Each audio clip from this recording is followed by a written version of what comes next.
Hola, ¿qué tal? Nuevamente bienvenidos a este canal de videos de YouTube que está a cargo del Cuerpo Académico de Cultura y Personalidad de esta Facultad de Ciencias de la Conducta de la Universidad Autónoma del Estado de México. En esta ocasión también me da mucho gusto recibir a un profesor que ya es un profesor de tradición en esta facultad, es uno de los compañeros que tienen mayor antigüedad en ella y se ha formado en la UNAM como licenciado y maestro en psicología, como maestro en psicología general experimental. Y desde aquellos años ha tenido un interés muy particular por estudiar la conducta matemática. Estoy hablando del maestro Manuel Morales Euzárraga, y me da muchísimo gusto recibirlo y que nos haya hecho el gran favor de aceptar esta invitación. Maestro, gracias. Muchísimas gracias en verdad. Y bueno, uno de los grandes problemas que tenemos en las escuelas en México, ya no sé si por tradición decirlo así, pues es el de la enseñanza y el aprendizaje de las matemáticas. Pues la primera pregunta en este caso es, ¿por qué se nos dificulta? No sé si nada más a los mexicanos o a muchas otras personas del mundo, ¿por qué se nos dificulta tanto la enseñanza como el aprendizaje de las matemáticas, maestro? Bueno, en primer lugar, esa observación de que no solo a los mexicanos es muy cierta. Gracias.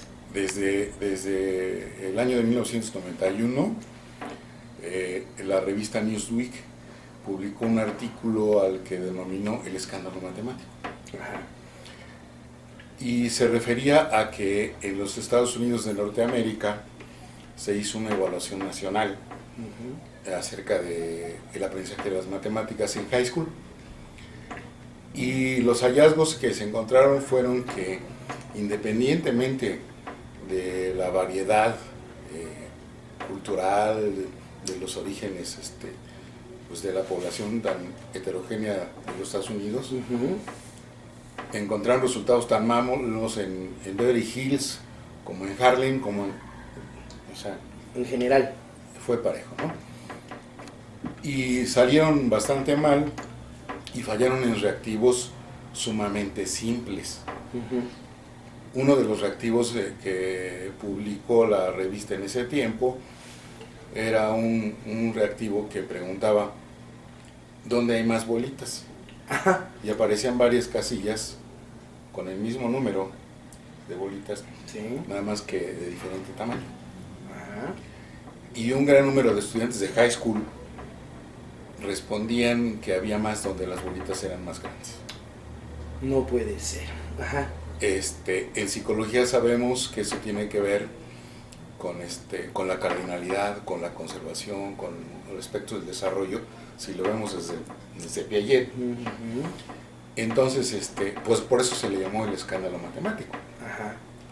Porque los Estados Unidos se interesaron por la ciencia, no solo por la matemática, a partir de que los rusos lanzan el Sputnik. Ajá. Y entonces en la competencia por la conquista del espacio, los gobiernos norteamericanos le empiezan a dar más importancia a la enseñanza de la ciencia y consecuentemente a las matemáticas. Entonces ese no es un problema de México. Claro. Es un problema mundial. Hasta aproximadamente como el año de 2006, la universidad donde se sabía más de la enseñanza y aprendizaje de las matemáticas era la Universidad de Utrecht en Holanda. En Holanda. Aquí en México, pues las condiciones políticas no han permitido hacer una evaluación auténtica de la realidad de lo que sucede con nuestros educandos de educación básica y preescolar y secundaria. Porque por las dificultades magisteriales que nosotros ya bien sabemos, nunca se ha podido hacer un manejo técnico adecuado de la evaluación. Ajá. Siempre hay una oposición, aunque Ceneval diseñó sus instrumentos y todo esto, pero como esto está pseudopolitizado o politizado por los sindicatos magisteriales, pues estamos en el limbo. Tendríamos que ser más puntuales y hacer una evaluación respecto al manejo de las matemáticas entre los educandos. Se tendría que ser objetivo en ese aspecto y tendría que hacerse autónomo respecto de los intereses que sean, Sí. porque la matemática es un lenguaje que es un lenguaje artificial, pues que no depende tanto de lo ideológico. O sea, Claro. 2 y 2 son 4 y ahí no hay lugar para críticas, dudas, cuestionamientos y demás, a menos que estemos hablando de los creadores de las matemáticas, que hay claros, ¿no? Oiga, maestro, fíjese que se me antoja mucho preguntarle entonces, ¿qué importancia tienen las matemáticas en la vida de las personas? Bueno, primero, tienen una importancia práctica. Ajá. Y en ese sentido, a veces no necesitamos tanta matemática. Ajá. A veces una persona que trabaja en un mercado, Sí. con que sepa sumar y restar, Ujú. le basta. Ujú. Dividir y multiplicar en segundo término, y con eso todos los días puede cumplir su labor. Ujú. E inclusive, por ejemplo, los comerciantes más aguas, Ujú. se las arreglan para sumar y restar, aunque no tengan un dominio completo del español, Ujú. lo hacen efectivamente. Entonces, tiene una importancia práctica que depende el contexto en donde uno necesite la matemática. Claro. Alguien que se dedica a trabajar en la bolsa de valores necesita otro tipo de matemática, pero también es un espectro limitado del conocimiento matemático. Eso en cuanto al aspecto práctico. Ujú. Pero en la formación de los niños, hasta llegar a las universidades, todo lo que es educación preescolar, básica, y media y media superior, tiene mucho que ver con el desarrollo intelectual. Porque y con otros aspectos, no tan cognitivos. Como el manejo de información abstracta, ¿no? Sí, el manejo de información abstracta, pero también el comportamiento social. Muy bien. Ajá.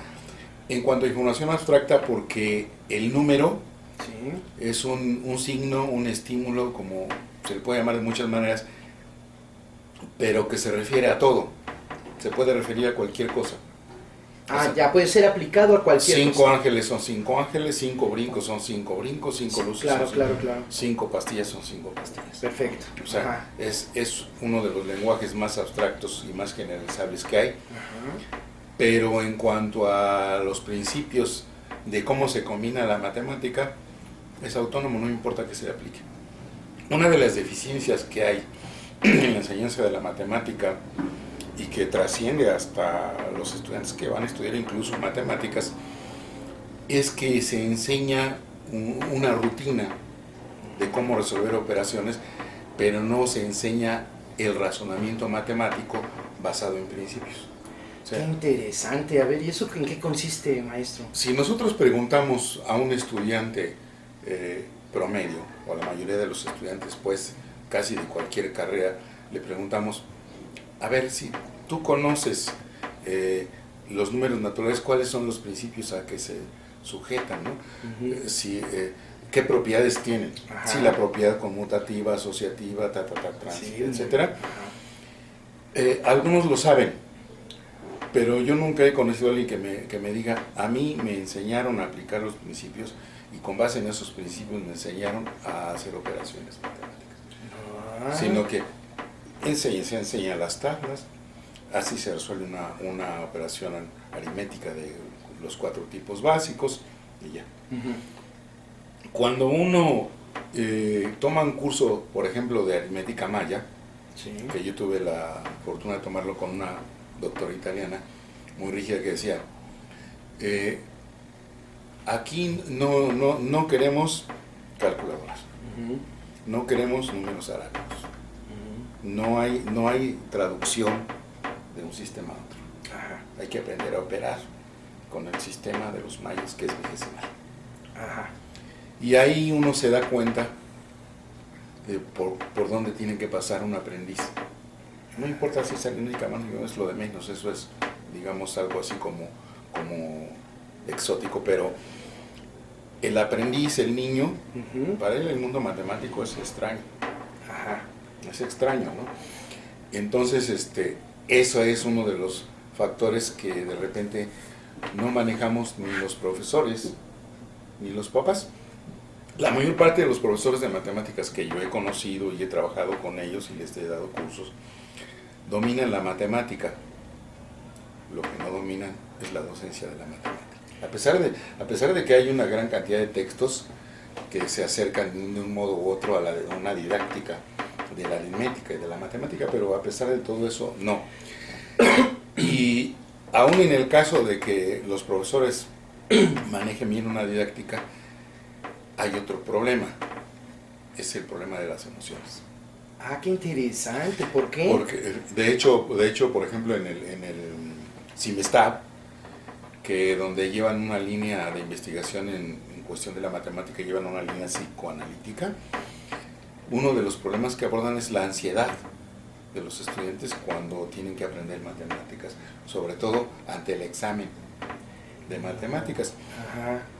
Porque eso nos bloquea, vamos, para poder... Sí, porque si un niño no aprende, si resuelve mal una operación, el error es parte del aprendizaje. El error es parte del aprendizaje, y si nos olvidamos de que el error es una manera de responder, es un tipo de respuesta, y que los errores pueden no ser absolutos, sí, y que los errores luego son específicos.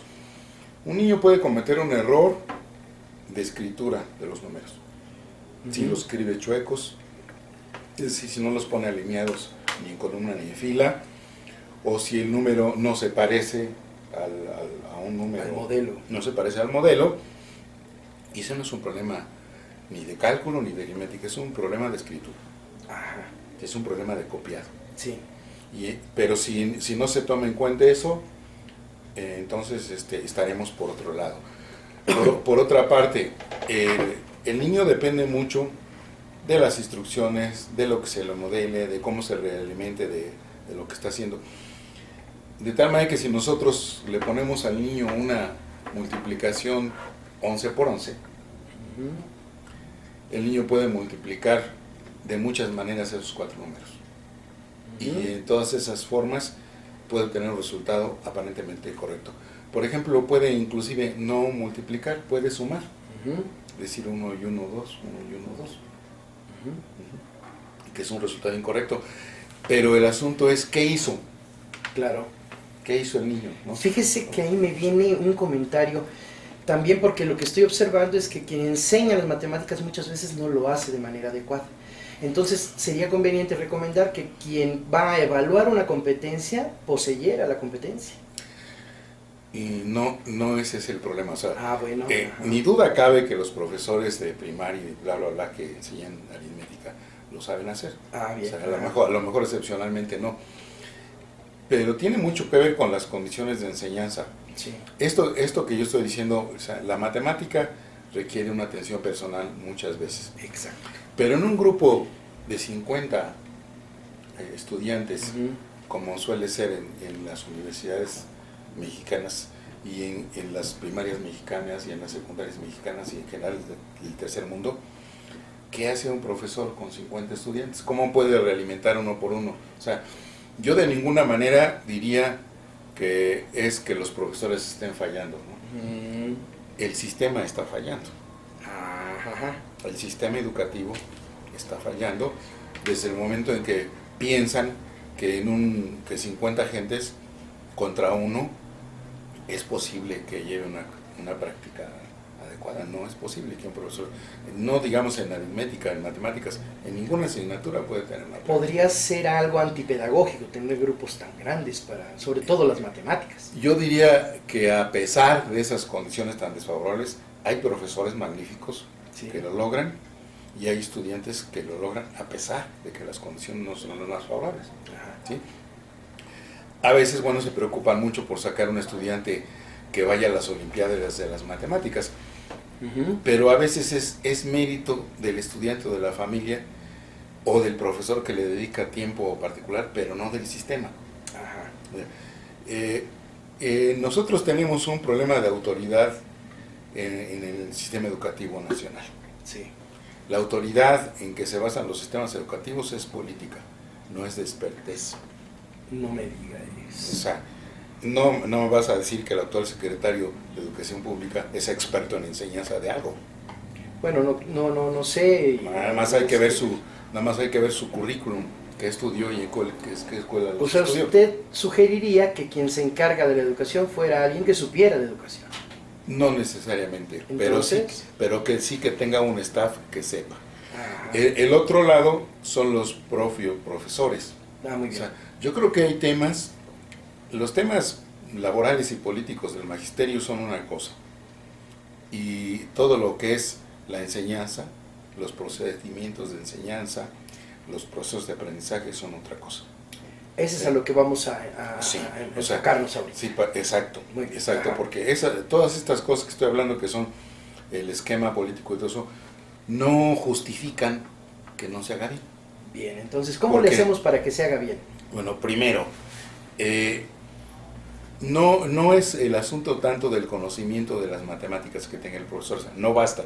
Sí, Es necesario que el profesor sepa las matemáticas que está enseñando. claro, es lo que le digo, que el Desde- que enseña una competencia y le va a evaluar, O sea, que lo sepa. Tiene que tener la Muy bien, competencia, ajá. indudablemente, pero también tiene que tener las competencias de enseñar. Ajá. Tiene que tener un discurso didáctico que no es lo mismo que resolver una operación frente a los estudiantes. El discurso didáctico es un discurso para guiar el comportamiento del aprendiz. Muy bien. Entonces hay muchos caminos, pero la característica que tiene esto es que uno puede dar instrucciones para que se resuelva una operación, Sí. siempre y cuando el estudiante tenga los conocimientos necesarios antecedentes, sin que uno resuelva la operación. Inclusive uno puede hacer un examen de si el estudiante conoce el procedimiento, no tanto si vas a sacar un resultado correcto, que también es importante, sino si conoce el procedimiento correcto. Ujú. Si uno le pone una operación, pongamos por caso una multiplicación, Sí. y si uno ya se cercioró de que el estudiante puede escribir alineado, poner la rayita, poner el signo de multiplicar, ya ejecutó todo eso, entonces el asunto que sigue es explorar si el estudiante sabe cómo resolver cualquier multiplicación, no esa, Cualquier otra. Claro. sino si, por ejemplo, bueno, los factores. ¿Cuál número multiplicas por cuál? Ujú. ¿Y dónde anotas el resultado? Órale. Antes Ajá. que tanto es tanto por tanto. Orden. Sí, el niño ya debe saber las tablas y todo eso, pero sí, a ver, ¿con cuál número vas a comenzar? Sí. Con este. ¿Por cuál lo vas a multiplicar? Por este. ¿Y dónde vas a escribir el resultado? Ujú. Aquí. Todo en un orden. ¿Y qué sigue, no? Sí. ¿Y qué sigue? Si el estudiante no sabe eso, no sabe qué está haciendo. Es lo que usted nos decía, le enseñan mecánicamente a resolver, Sí. pero no razonadamente. Sí, y entonces cuando el estudiante pasa de la aritmética a la álgebra, Ujú. no se da cuenta que hay muchas cosas que son iguales. Ujú. O sea, multiplicar algebraicamente o multiplicar con dígitos aritméticamente, los principios son idénticos. Ujú. No se pueden contravenir los principios. Oiga, maestro, con todo lo que nos está diciendo y lo que estamos llegando ahorita ya afinando el discurso, de que no nos enseñan con razonamiento, hay gente que le dice, no tienes cabeza para las matemáticas, pero no es que no tenga cabeza. ¿Qué papel juega el cerebro en la enseñanza o en el aprendizaje de las matemáticas? Bueno, primero eso es algo que nunca se le debe decir a un estudiante. Ajá.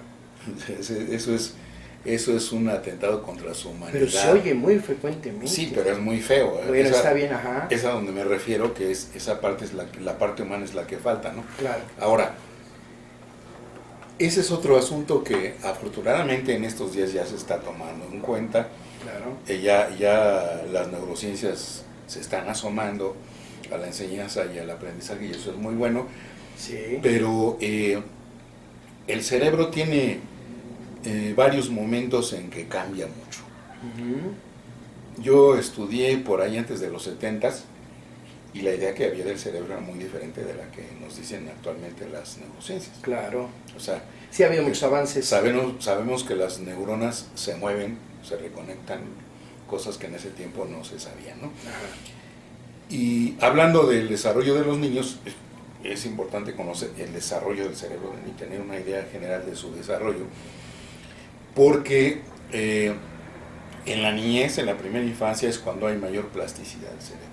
Muy bien. Por eso es que en esa edad es donde comienzan a desarrollarse los genios. Mire qué Que interesante. ya por ahí a los 7 años ya son genios en alguna cosa. Por eso es posible que ahorita en la UNAM haya un niño de 9 años haciendo el doctorado en química. ¿Por qué? Porque cualquier cosa que el cerebro ejercite en ese tiempo, cuando hay como una gran generación de neuronas. El cerebro se llena de neuronas entre los 3, 4, 5 años, o sea, puede variar, pero hay un momento en el desarrollo que en el cerebro se producen muchísimas neuronas y hay una poda neuronal. Las neuronas que no se conectan, que no desarrollen algo, se eliminan, y las otras se fortalecen. Entonces desde ahí, entonces en esa edad el niño puede aprender cualquier cosa si el medio le da los elementos para que aprenda. Qué cosa tan interesante, de verdad. O sea, el niño está con la posibilidad de aprender, pero el medio se le tiene que proveer para que desarrolle esas habilidades con mayor fuerza. En donde se observa más es en el caso de los músicos. En los músicos, porque la música es tan evidente que en la casa de los genios musicales, pues nacen donde hay un piano, donde hay alguien que toca el piano, donde hay alguien que toca varios instrumentos, alguien que canta, y entonces desde muy pequeños adquieren una gran habilidad, una coordinación visomotriz muy fina, etcétera, etcétera, porque su cerebro está listo. El problema con la matemática es que el proceso no tiene aspectos visibles hasta que no se da el resultado correcto. De hecho, el proceso requeriría una observación individual del que está aprendiendo. Sí. Y un profesor con 50 alumnos lo que va a observar son los productos. No puede observar los procesos. Materialmente, humanamente, es imposible que pueda observar los procesos de 50 estudiantes. A lo mejor tiene sus predilectos. Aparte de eso, el estudiante que no es bueno, por la razón que sea, a veces se convierte aversivo para el profesor. El profesor le gusta el niño aplicado, el niño correcto, el niño que da buena calificación, no el que falla, no el que no atiende. Incluso se puede llegar a dar hasta un problema de discriminación ahí, ¿no? No, de hecho se da. Es algo. Se da. Hay un fenómeno que yo he observado en los salones de clase, con estudios videograbados, que le llamé el síndrome del tacho. El síndrome del tacho. Porque en cualquier asignatura, cuando el niño no lo hace bien y la maestra le dice, estás mal, le pone su tacho. El niño cierra su cuaderno y dice, ya estoy mal, ya me olvidé. Y se dedica a cualquier otra cosa dentro del salón, que hasta puede ser hasta perturbar a los demás. Pero ya no se preocupa porque el resultado es definitivo, tacho. Oiga, ¿sabe qué? Yo creo que ya ahorita en este punto que estamos, sí sería muy bueno que nos dijera de qué manera podemos apoyar a nuestros estudiantes para aprender matemáticas o incluso cualquier otra materia, ¿no? ¿Cómo sería conveniente apoyar a los jóvenes, a los niños? Bueno, ya lo había mencionado yo. Primero, aunque las escuelas están especializadas en principio para eso, en las condiciones reales en que estudian la mayoría de los niños, no es posible. Tal vez en un grupo pequeño, pero en un grupo de 50 estudiantes no se le puede pedir al profesor que les dé atención individual a 50. Perfecto, ese es un punto. Pensemos 15 minutos por estudiante, ¿cuánto tiempo sería? No es posible, ¿no? Se les tiene que ayudar en forma personal. Yo he trabajado con niños y lo máximo que se puede controlar sin demeritar el procedimiento son 5 estudiantes o 6. No puede ser. Dependiendo de qué tan colaboradores del avance, de varias características de los niños, se les puede ayudar. Oiga, maestro, ¿y en este caso no sería bueno pedir apoyo a los padres de familia que se involucraran más en la educación matemática de sus hijos? Bueno, hay un recurso cuestionable porque hay que evaluar bien con quién sí, con quién no. Y es el uso de las computadoras. De hecho hay softwares comerciales que son magníficos y que si no se convierte en una adicción, si no se perturban otras cosas, es recomendable. Hay softwares magníficos que desde preescolar Sí. al niño le permiten una autonomía, y la ventaja que tienen, que si el software está bien elegido, está bien programado de acuerdo con principios de aprendizaje, el niño recibe realimentación inmediata, asignación de tarea correctiva inmediata, etcétera, etcétera. Entonces, la computadora sí le da una atención individualizada. Yo no diría personalizada, porque persona es otra cosa, pero Sí. por lo menos individualizada sí se la da. Y actualmente cada día se vuelve más económico ese medio de las nuevas tecnologías. Entonces, los padres que están trabajando, ese sería un recurso que podrían inclusive revisarlos ellos después, o estarlos supervisando mientras están haciendo otras cosas en sus casas. Su comentario es maravilloso, Sí. le voy a decir por qué. Yo dije, ¿por qué no involucramos a los padres? Pero hay padres que no tienen la habilidad también, ¿verdad?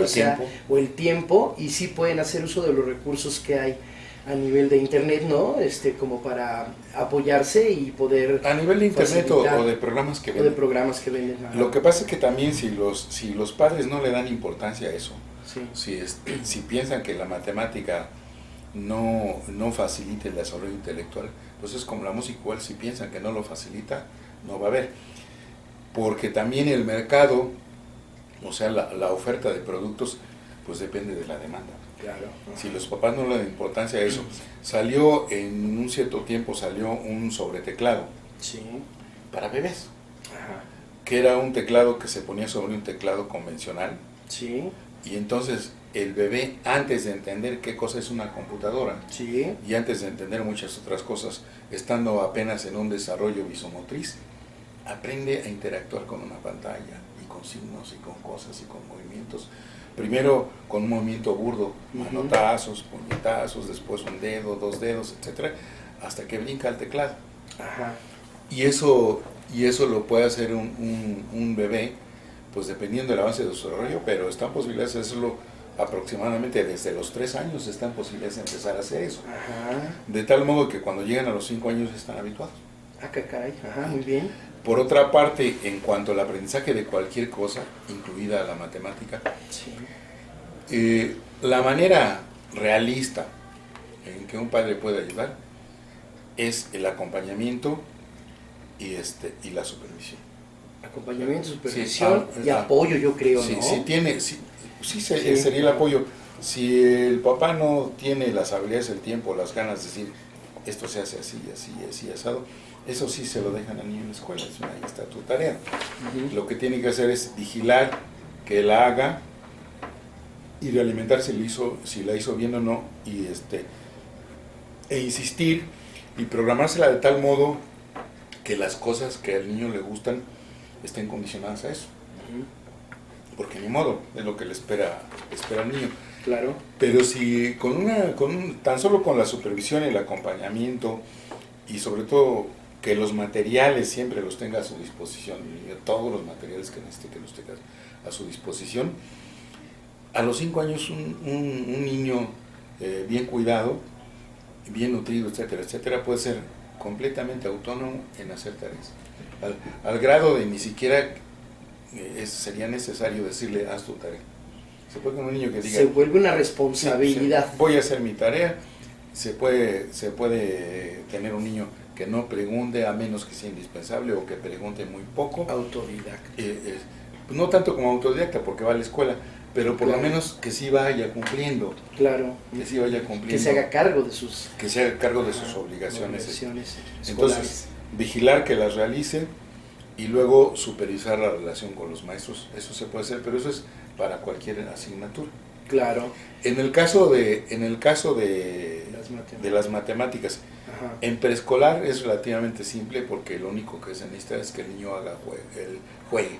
Claro. Puede hacer juegos matemáticos, y eso depende mucho de que tenga materiales. Y el niño estando con él, a veces son tan buena onda los niños que dicen, a ver, júntame todas las piedritas de distintos colores. Ahora dime cuántas son de este color, cuántas son de este otro. Ah, mire qué interesante. Y eso el niño, Ajá. ¿dónde hay más? Ajá. A ver, júntame todos los grupos donde haya más, qué colores hay más, de qué colores hay menos. Eso el niño lo va haciendo poco a poco, lo va haciendo poco a poco. O sea, realmente en qué momento de la vida aparecen las condiciones ideales para empezar a aprender matemáticas.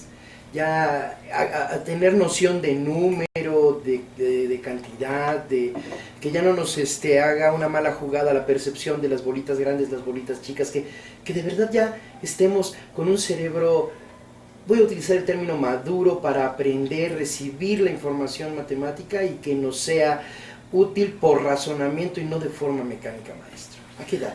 Bueno, para que no sea de forma mecánica, para Sí. que haya razonamiento, si nos atenemos a Piaget, si le creemos Sí. a Piaget, sería cuando se llega a la etapa de las operaciones formales, Ah, muy bien. donde se opera solo con signos, Ya. inclusive donde hay un pensamiento matemático. Ujú. En el Inter el niño depende mucho de las condiciones, aunque a veces ha habido como investigaciones exageradas, como una investigadora canadiense, Karen Wynne, que decía que a los pocos meses los niños suman y restan. Ajá, ajá.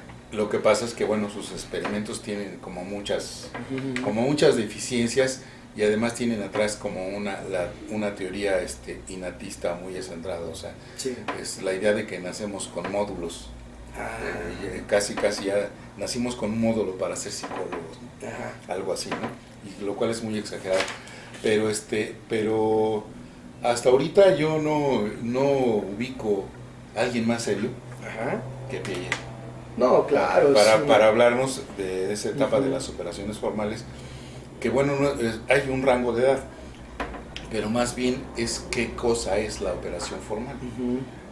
No solo es operar con signos en un papel, Ah, algo sino más. es operar con un pensamiento abstracto, que es ahí es más bien es el límite donde se empieza a tener un pensamiento abstracto y estrictamente matemático. Ujú. Porque si nosotros nos encontramos de repente un texto, como suele ser en textos de lógica o en algunos textos de física, mientras a uno encuentra un texto Ujú.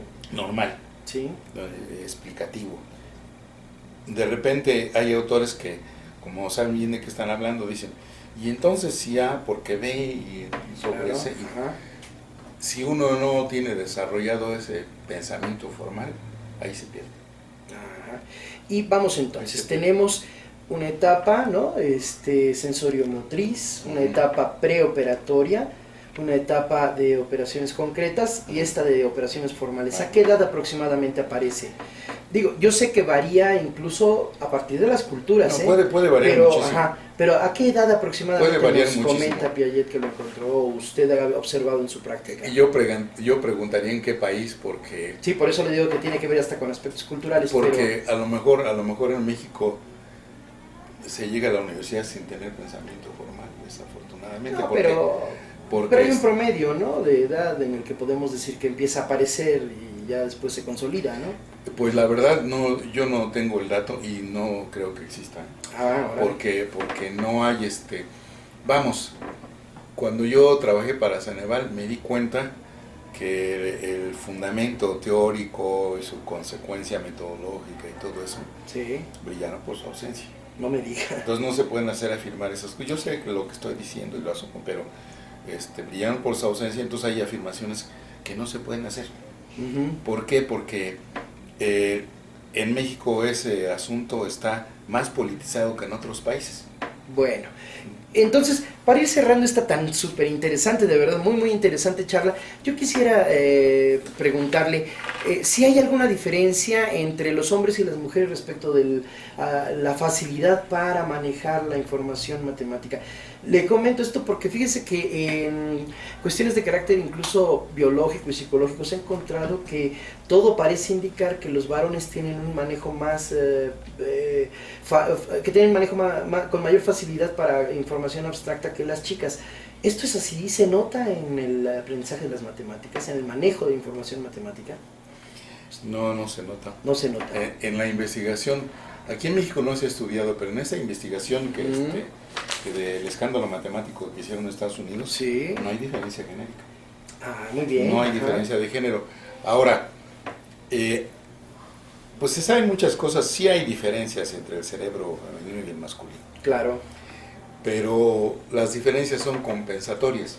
claro. Se supone, y a veces es un tanto cuanto ideológico, que el cerebro masculino es más racional, más etcétera, etcétera, etcétera. Pero la mujer es más persistente.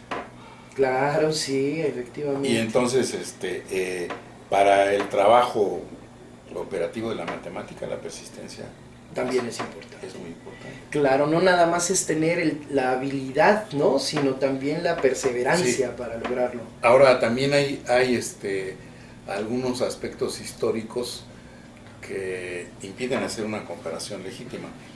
O sea, si nos remitimos a la historia de la sociedad, Sí. la mujer siempre ha sido marginada. Ujú.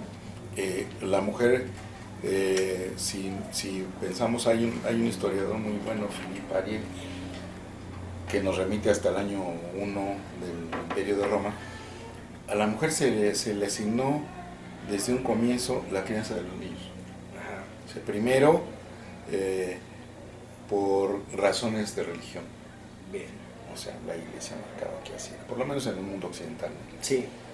Después, por razones médicas. Ujú. Los médicos, la mujer, por su condición de que es la que da luz, es la que amamanta, a ella le toca esto. Muy bien. ¿Sí?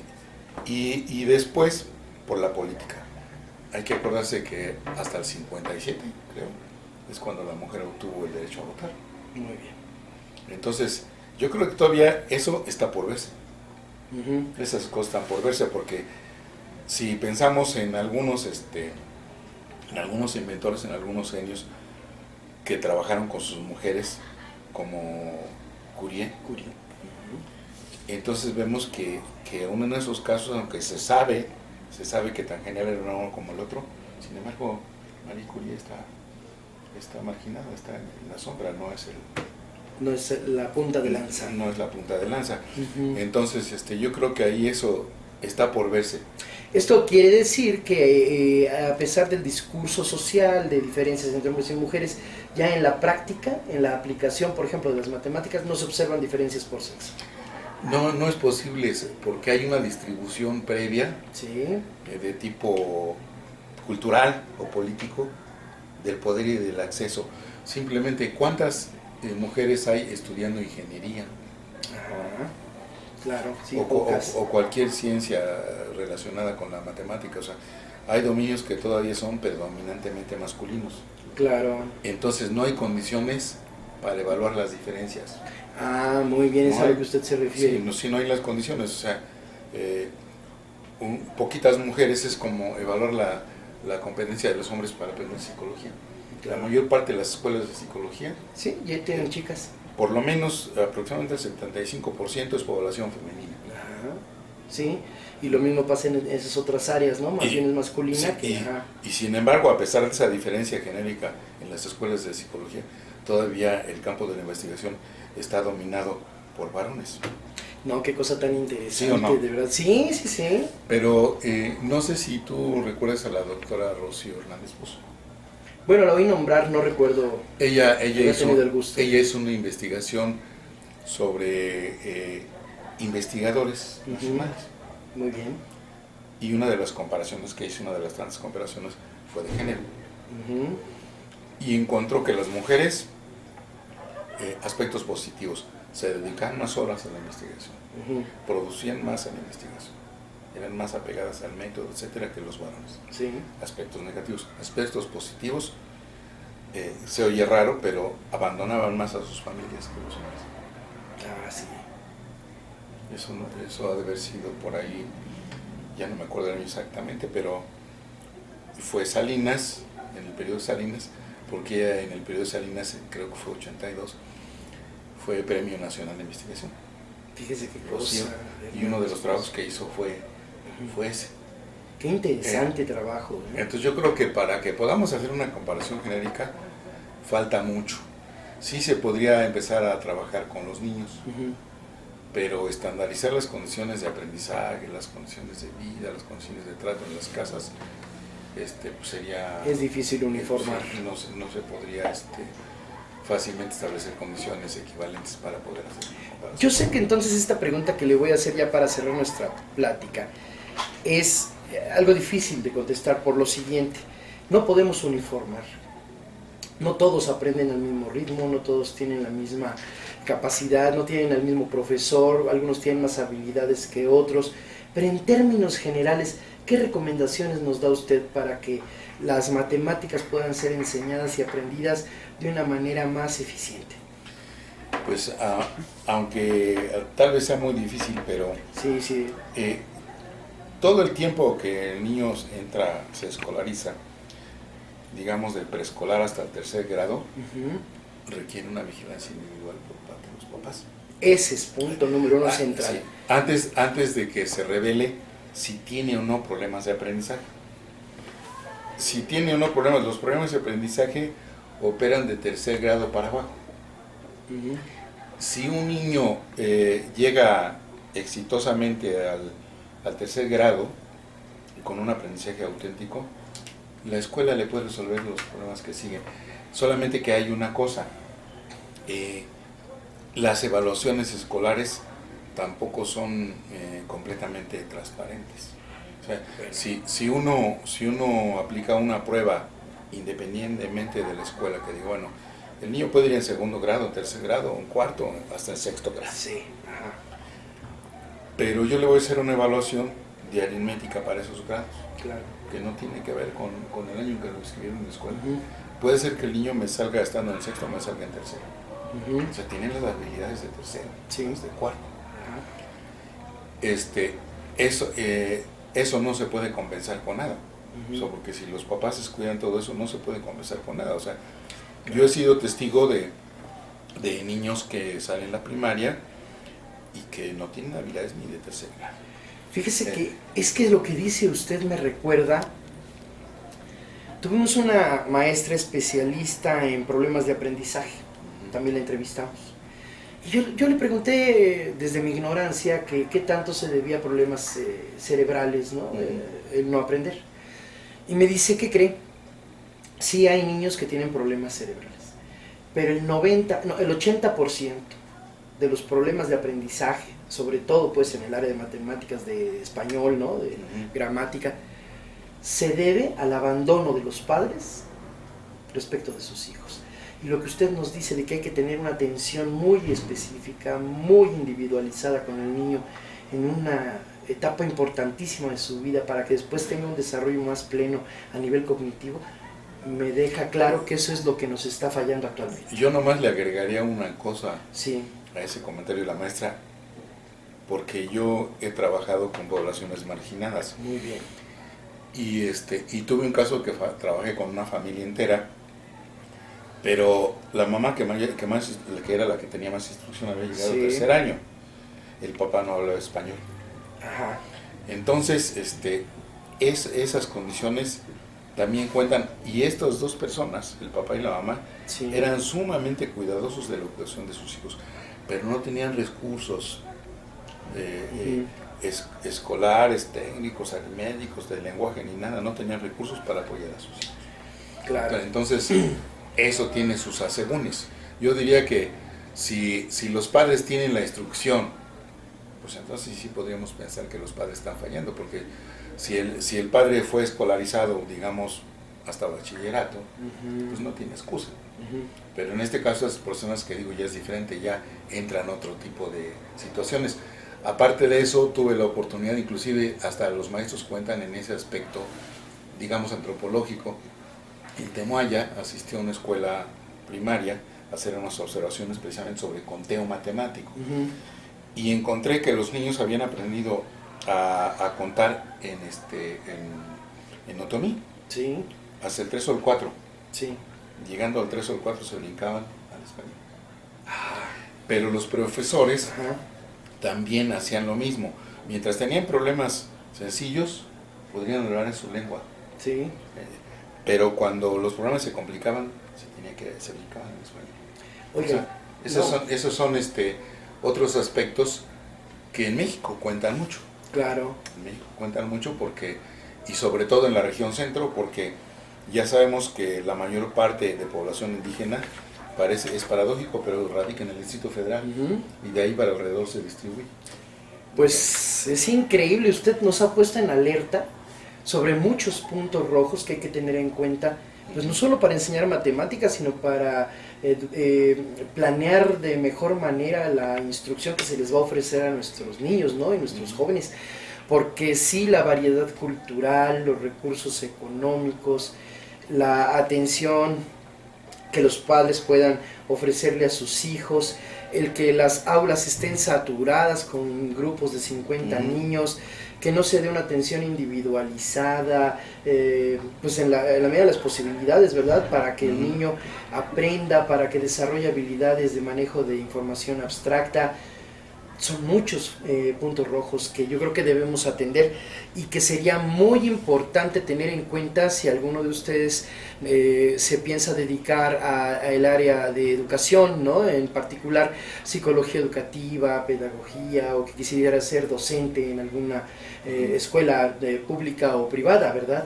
Sería muy muy importante tener en cuenta todos estos elementos que el maestro nos ha ofrecido en esta tan interesante charla, y que los tengamos muy en cuenta, pues no nada más para enseñar matemáticas, sino para enseñar las demás materias que se imparten en las escuelas, ¿no, maestro? Sí. Hay un filósofo español, Francisco Jarúa, sí, que es un gran conocedor de los sistemas universitarios del mundo, y él dice que el problema actual que tenemos no es aprender contenidos. Claro. Sí, nuestro problema actual es leer y matematizar. Sí, porque ahora los productos, te conectas a internet y obtienes productos. Claro. Cualquier producto al que tú puedas hacer contacto, haces contacto. El problema es la habilidad para leer. Leer y matematizar. Porque también atrasito del problema de las matemáticas está la lectura. Y hay un área descuidada en todos los niveles, en lo que se refiere a matemáticas, que es la lectura de lo matemático. Para empezar, yo no conozco una escuela preescolar ni privada ni pública que desde el comienzo al niño le haga distinguir entre la física y la matemática. Bueno, se enseñan las dos cosas, sí, pero se enseñan combinadas. Claro. Y después, cuando el niño va avanzando, se separa. Se separa lo físico de lo matemático. Y le cuesta más trabajo. Y después, llegando a la educación superior, se intenta volver a juntar. O sea, un físico necesita ser un químico, un químico necesita un cierto tipo de mate, un físico otro, y entonces lo tienen que juntar, algo que se pasaron tantos años separando para volverlo a juntar, aunque desde el principio, en el preescolar, no se distingue. Ah, caray, pues es que estos son, le digo, muchos focos rojos, muchas alertas que valdría mucho la pena tener en cuenta. ¿Ha usted impartido alguna vez un taller con todas estas reflexiones o está preparando algo? Porque eso sería muy importante por si alguien se interesa particularmente en esta área, pues que se ponga en contacto con usted. Pues he trabajado con profesores, sí, de secundaria, educación media, educación superior y maestría y doctorado de matemáticas. Sí. Y se lleva uno sus sorpresas. Pues nada, entonces, la verdad no sabe cuánto le agradezco que nos haya hecho el gran favor de regalarnos esta charla tan interesante.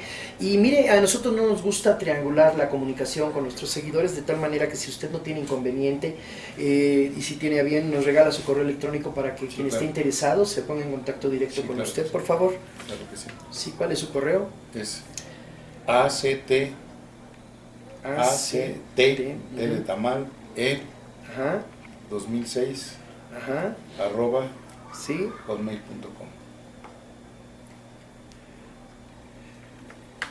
Pues maestro, ha sido una charla muy enriquecedora, no nada más en términos de la información que usted nos regaló acerca de por qué se dificultan, qué hay detrás de esa dificultad de la enseñanza y el aprendizaje de las matemáticas, sino también nos ha hecho el favor de abrirnos, de dejarnos ver los focos rojos, ¿no? Dónde hay que intervenir, qué hay que hacer. Y yo creo que es labor también, no nada más de los profesores, sino de los propios psicólogos, que hagamos algo para favorecer un cambio que impacte directamente en el desarrollo, ¿no?, personal, cognitivo de los aprendices y profesores de matemáticas. Pues no me queda más que agradecerle, decirle que queda usted cordialmente invitado para otra charla después. Y si tiene algo más que agregar, con mucho gusto, como una recomendación para nuestros seguidores en cuanto a las matemáticas y cómo deben aproximarse porque son importantes en la vida, o algo, lo que usted pues quiera decir. Yo sí quisiera decir una cosa. Sí. Las matemáticas no son más difíciles que aprender cualquier otra cosa. Ajá. Pero por alguna razón aparecen culturalmente como estigmatizadas, y también de repente los matemáticos o los profesores de matemáticas se comportan como si fueran no sé cómo como gurúes, primadonas y piensan que cuando ellos demuestran su habilidad matemática están enseñando. Claro. Y no. No, pues ahí ese es un razonamiento muy interesante que usted nos regala. Y que no en general, para cualquier enseñanza, que no se asocie con castigo, que no se asocie con eventos castigantes. Maravilloso. Pues queda la reflexión final del maestro. Las matemáticas no son un castigo, son una herramienta importante para la vida en muchas áreas de nuestras vidas. Que nadie se vanaglorie de saberlo, más bien que sea humilde y lo enseñe de manera humilde a sus alumnos, que sepamos que las matemáticas favorecen el desarrollo de manejo abstracto de información, que favorecen también para conectar la información a nivel cerebral, a nivel neuronal. Así que no les tengamos miedo, vamos a aprender razonando matemáticas más que de forma mecánica, porque si no nos perdemos, y vamos a tratar de verlo como parte de una totalidad en la explicación de la ciencia y del conocimiento en general. El canal de videos de YouTube que está a cargo de este Cuerpo Académico de Cultura y Personalidad les agradece su atención. La Facultad de Ciencias de la Conducta de esta Universidad Autónoma del Estado de México, llevando a todos nuestros seguidores y el público en general la información de los investigadores de manera directa, a fin de apoyarles para tener una vida más favorable para todas las personas. Muchísimas gracias, quedamos en contacto, nos encontramos en la próxima, que tengan una linda tarde.